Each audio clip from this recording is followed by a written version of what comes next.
Það enginn að hlusta á Maríu Lilju Þrastardóttur ræða þessi mál. Það enginn sem að bíða eftir, já, hérna kemur upp áhugavert ofbeldismál í Breiðholti. Hvað ætli Maríu Lilju finnst það?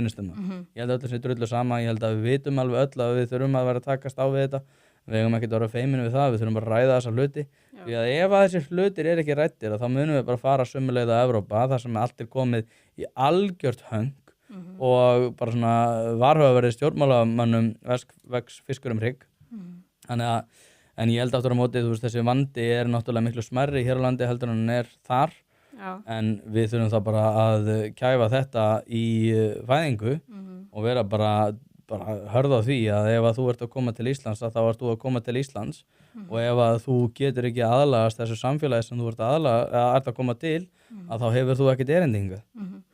Ég hef heyrt í þessu Breiðholtsmáli og það hefur verið skrifað einhvers staðar að vandamálið sé að hluta til vegna þess að þarna eru drengir sem eru með kvenkyns-kennara sem þeir taka ekkert mark á og svo eru mömmur þeirra kallar á fund og þeir taka ekkert mark á mömmu sinni, þú veist, og mamman segir eitthvað við pappan og hann tekur ekkert mark á konunni sinni því að það bara konur ekki jafn réttháar eins og kallar í sumum löndum, það bara þannig. Já, það er þannig. Það finnst mér svo skrítið að manneskja eins og María Lilja sem er yfirlýstu feministi Þetta snýst ekkert réttindin að hópa. Þetta náttúrulega búið að vera rosalega mikið undanfarin ár þar sem fólk búið að segja okkur að þau sé að berjast fyrir kvenréttindum og svo það að berjast fyrir þeldökkum og svo það að berjast fyrir transfólki og svo það að berjast fyrir alls konar hópum og fólk núna frá Palestínu og við erum alltaf að berjast fyrir öllum þessum hópum. Ég held að það sé aðalega bara bundið við það að fólk vilja koma sér á framfæri á kostnað annarra. Þetta snýst ekkert og þetta svona þessi réttrúnaður sem hefur náttúrulega verið stórkostlegasti skaðvaldur undanfarinna ára helst bundin við það að við séum að trana okkur frammi án þess að vera með einhvers konar framtak. Það er að segja svona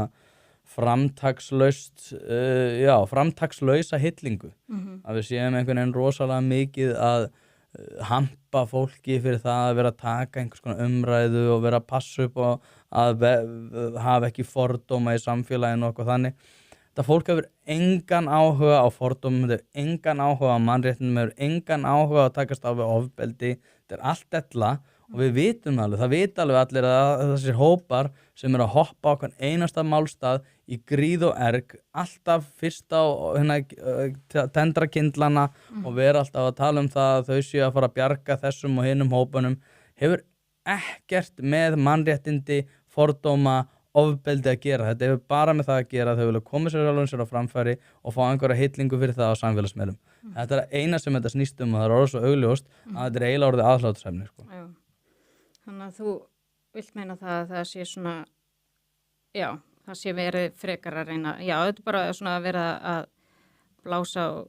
Ég meina það, svo líka bara allir þessir hópar sem eru að vinna í þessu og stjórnvöld og aðrir, ég meina allir flokkar sem eru að þingi eru sammála þessari ræðu að ég held með einhvers konar blæbræða mun. Ég held að myndi ekkert skrifa upp á það opinberlega en ég meina ég held bara að flestir sem eru, vilja láta taka sig alvarlega í almenningsumræðu sjá alveg í gegnum þessa þvælu, Þetta er bara orðið svo augljóst. Já, þetta var svolítið áhugavert. Ég sá þetta mitt hjá þér að þú settir þetta inn hérna með Ólaf og hérna Maríu Lilju og Val. Að mér fannst þetta vera bara svona, hann fekk ekki að klára eina setningu, það var bara allt gripið sem hann sagði og nota gegn honum. En sástu líka síðasta sem að svo kom í þessu samvinnbandi, þá segir þannig Valur Grettisson, sagður það? Já. Valur, já, veit ekki okkur, maður fannst að hann heita hvað hana.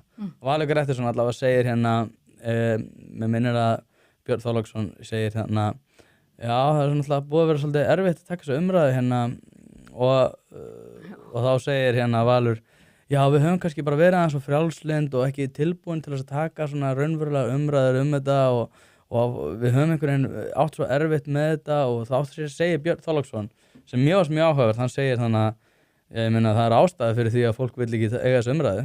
Já. Ég var vitnaði núna síðustu 10 mínúturnar og þú veist auðvitað nennir fólk að geta verið að standa í hárinu á svona fólki sem ætla bara einhvern veginn að fróðu fella yfir því og allt í nafni einhvers konar umbyrðalindis. Þetta er, já, eins og segið, þú veist, en svo er náttúrulega eins og maður er búin að taka eftir að allur svona samfélagslegur atkvæðisréttur fólk sem að á þessum slóðum orðin nær engin. Ég held að ekkert, það engir aðilar að bíða eftir einhvers konar aðkomu þessara aðila sem að hafa haft hæst í öllum umræðum undanfarin ár. Ég held að bara keisarinn án klæða, allir eru byrjað að gera sér grein fyrir því, það svolítið langt síðan að fólk gera sér grein fyrir því, en ég held að sé orðið miklu eðlilegri afstaða í dag að segja, já, ég meina, ég allavega ekki að fara að skrifa upp á neitt sem að þessi manneskja að segja. Nei.